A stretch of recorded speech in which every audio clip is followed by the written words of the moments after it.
일본 근대화의 시작을 알린 메이지 유신은 두 지역의 주도로 해서 일어났습니다. 사스마번과 조슈번이 바로 그 두 지역이었죠. 현재의 가고시마현과 야마구치현이 바로 그 두 지역입니다. 메이지 유신 이전까지만 해도 일본은 봉건제 국가였습니다. 허수아비에 불과했지만 여전히 텐노는 있었고요. 그리고 쇼군이라고 있었는데, 쇼군은 도쿠가와 이에야스라고 여러분도 잘 아시겠지만 그 가문이 지배하고 있었죠.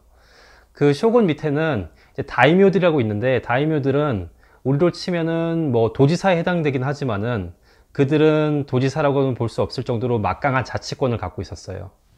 그러니까 조슈번과 사스마번 같은 경우가 그 다이묘들이 통치하는 곳이었죠.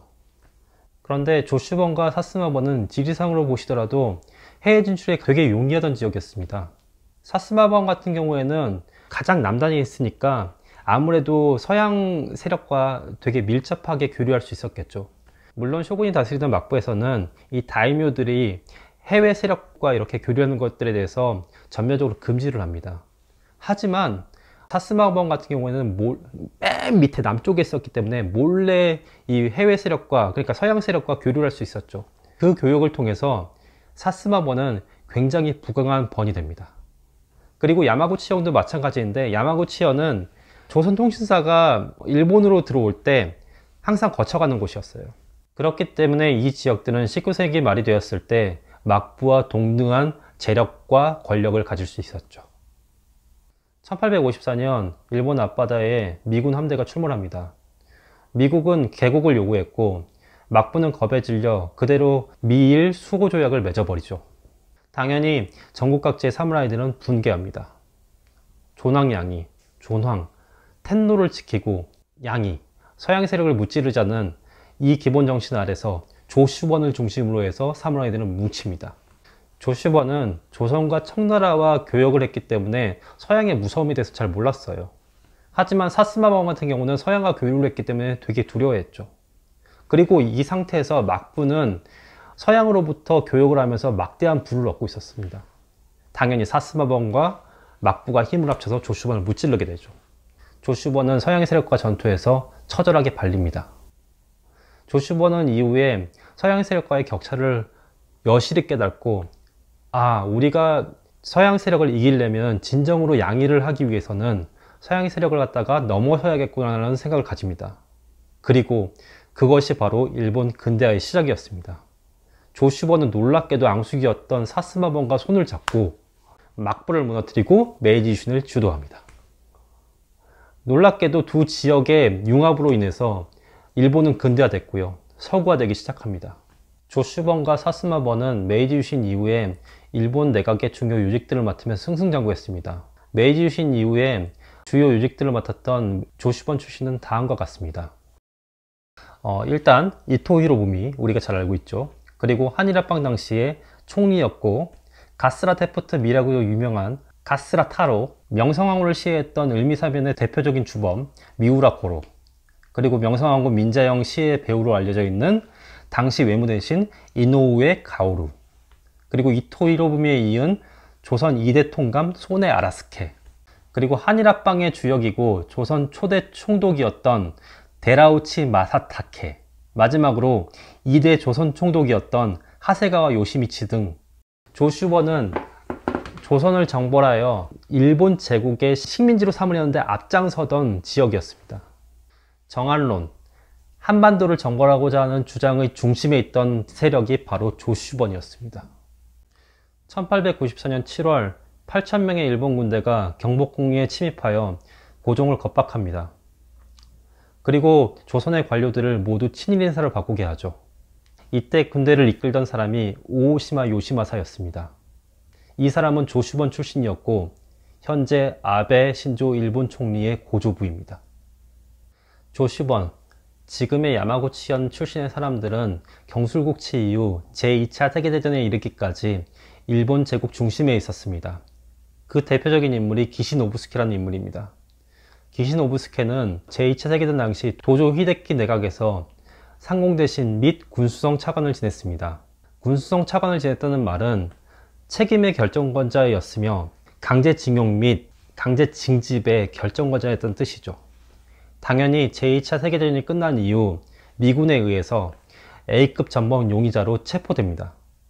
하지만 그는 경제관료였고 일본의 괴뢰국이었던 만주국에서부터 일본 제국에 이르기까지 경제통으로 알려져 있던 사람이었기 때문에 미군의 입장에서는 기시노부스케를 반드시 살려두었어야 됐습니다. 그리고 기시노부스케를 무죄로 풀어주죠. 나중에 CIA는 기시노부스케를 갖다가 일본 자민당을 만드는 데 주역으로 활용합니다. 그리고 그는 일본의 총리가 되죠. 1965년 한일 기본조약의 주역으로도 알려져 있습니다. 그가 바로 아베 신조 일본 총리의 외조부입니다. 아베는 태생부터 금수저 집안 출신입니다. 일본 제국의 귀족이었던 화족 집안 출신이고요. 기시노부스케의 동생 사토 에이사쿠는 일본의 최장기 총리로서 노벨 평화상 수상자입니다. 그리고 아베의 아버지 아베 신타로 역시 일본 내각의 외무장관에 해당하는 외무대신 출신이고요. 아베 집안 자체가 전형적으로 일본의 세습된 정치인 집안으로서 일본 내부에서 가장 각광받는 정치 세력이라고 할 수 있습니다. 그러니까 앞에서 얘기했던 모든 인물들이요, 야마구치현 출신의 사람들이고요. 야마구치현에 태어나거나 야마구치현에 뿌리를 두고 있는 사람들이죠. 야마구치현 자체가 여전히 조슈번의 정신을 그대로 내려받은 정한론의 중심에 있는 지역입니다. 그 이유는 일본의 독특한 정치 문화에 있습니다. 일본의 정치제도는 한국과 많이 다른데요. 일본의 정치제도 중에 가장 독특한 제도로는 후원회라는 제도가 있는데요. 한국의 재벌과 같이 영어사전에 따로 등록되어 있을 정도로 되게 독특한 제도입니다. 그걸 코엔카이라고 하는데요. 코엔카이는 무엇이냐면 일본의 지방에 가면은 이제 지역에 이제 사람들이 있잖아요. 그 사람들을 갖다가 모아서 후원회를 만듭니다. 근데 후원회가 그냥 후원회가 아니라 정치인은 후원회한테 이익을 내려주고요. 그리고 이 코엔카이에 소속된 그 공동체감으로 지역의 사람들이 자신들을 집단화해서 느끼면서 살아가는 거죠. 그러니까 정치인들은 이들의 결혼식, 장례식, 뭐 회갑년 이런 거에 다 참여하고요. 이 후원회 사람들은 그 정치인으로 받은 이득을 통해서 표를 주는 거죠. 이게 긴밀하게 연결되면서 일본 자민당 정치인의 3분의 1이 세습 정치인일 정도로 코엔카이와 세습과는 긴밀한 관계가 있습니다. 그런데 이 코엔카이와 이 세습이 왜 연결이 되어 있냐면, 놀랍게도 이 코엔카이는 아버지 정치인이 만약에 이 코엔카이를 주도하고 있어요. 그러면은 이 아버지가 이 아들한테 이 코엔카이를 비과세로 세금 없이 물려줄 수 있습니다. 그렇기 때문에 정치의 세습이 가능하게 되는 거죠. 그리고 일본 정치 법상으로 정치인 개인한테 돈을 주는 거는 불가능하지만 이 코엔카이를 통해서 기업이나 단체의 후원을 받을 수 있습니다. 그렇기 때문에 이 코엔카이가 굉장히 중요한 거죠. 이 코엔카이는 일본인의 특성과도 일치되는데요. 한국인에 비해서 일본인이 집단주의적인 특성이 훨씬 더 강합니다. 그러다 보니까 이 코엔카이에 들어가면 집단적인 유대감을 느끼게 되는 거죠. 정치인이 다 챙겨주고 예를 들어서 막 10선의 의원이 막 우리 아들의 막 결혼식에 와서 막 챙겨주고 우리 아버지 장례식에 와주고 하면 얼마나 그 지역 사람들 입장에서는 되게 마음이 애틋하겠어요. 그걸 표로 다시 주는 거죠. 그리고 그 표가 다시 아들에게 아니면은 딸에게 이렇게 이어지는 겁니다. 그래서 코엔카이는 일본 집단주의의 축소판이라고 할 수 있는데요. 그 지역의 뿌리가 되고요. 그 지역의 기반이 됩니다. 그래서 그냥 일반 정치 후원회하고는 전혀 차원이 다른 것이죠. 기시노부스케의 지역구가 바로 아베 신타로의 지역구입니다. 기시노부스케가 아베 신타로한테 물려줬죠. 그리고 아베 신타로는 다시 그 지역구를 자신의 아들인 아베 신조한테 물려줍니다. 결국에 기시노부스케의 지역구가 아베 신조의 지역구가 된 거죠. 그러니까 구한말 때부터 이어진 그 야마구치현, 그러니까 조슈번의 정신이 그대로 세습화돼서 계속 이어져 내려오는 겁니다. 물론 기시노부스케는 중앙정치에 입문한 정치는 아니었었어요. 일본 제국 때는요. 그냥 관료였죠. 하지만 야마구치현에서 태어났었기 때문에 야마구치현의 3인방이라고 해서 일본 제국 말기에는 그 3인방이 주도적으로 경제를 갖다가 이끄는 주역들이 됩니다. 결국에 조슈번이라는 지역 자체가 아베 총리의 지방과 거의 일맥상통한다 할 수 있는 것이죠. 그리고 자민당 내부를 보면요, 기시노부스케하고 아베 신조가 얼마나 긴밀한 관계인지 알 수 있습니다. 자민당 내부는 총 8개의 파벌인데요. 이 파벌들은 한국도 정당이 계파가 있기 때문에 그걸 생각하실 수 있는데, 일본 자민당의 파벌은 한국의 계파보다 훨씬 더 강구하고 훨씬 더 긴밀합니다. 왜 그들이 긴밀하냐면 일본은 1990년대 중반 이전까지만 해도 중대 선거구제였어요. 중의원 선거구가 중대 선거구제였는데, 중대 선거구가 뭘 의미하냐면 한 지역권에서 여러 명을 선출하는 거예요. 뭐 우리로 치면은 지방선거 때 시의원이나 구의원 선거할 때 뭐 민주당이 2명 뽑히거나 아니면 뭐 자유한국당이 2명 뽑히는 경우가 있죠. 그런 거랑 똑같아요.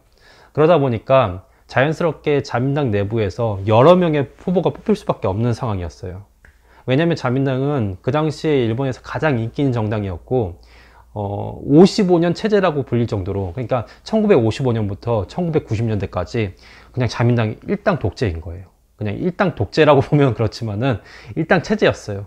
그걸 갖다 55년 체제라고 하는데, 그 정도로 긴 시간 동안 자민당 혼자 집권했기 때문에 한 선거구에서 자민당 의원이 여러 명 나올 수 있는 거예요. 그러다 보니까 자민당은 그 안에서 의원들이 서로 계파를 만들어서 서로 정책 경쟁을 하는 거죠. 막 서로 다른 정책을 내고, 같은 당인데 다른 정책을 내서 막 나오는 거예요. 그러다 보니까 계파가 분리되고, 그 계파가 되게 긴밀하고 되게 연관되고 되게 강구한 체계가 되는 거죠. 그 중에서 가장 영향력 있고 강한 파벌이 청와정책연구회라는 파벌인데요. 이 파벌이 현재 아베 신조 총리가 속한 파벌이고, 이 파벌의 창시자는 바로 그의 외조부 기시노부스케입니다. 기시노부스케가 이 파벌을 창설한 이유는요, 아까 전에도 얘기했지만은 CIA가 기시노부스케의 뒤를 봐줬기 때문에 이 파벌을 창설할 수 있었는데, 이 파벌의 중심 내용은 반공주의적인 색채입니다. 이 파벌은 재무장화, 그러니까 일본의 그 군비 재무장화에도 되게 적극적이고요. 당연하게도 지금의 아베 총리의 정책 기조하고도 거의 일맥상통하죠. 현재 청와정책연구회 파벌의 주요 의원들은 일본 내각의 핵심 요직들을 다 맡고 있습니다.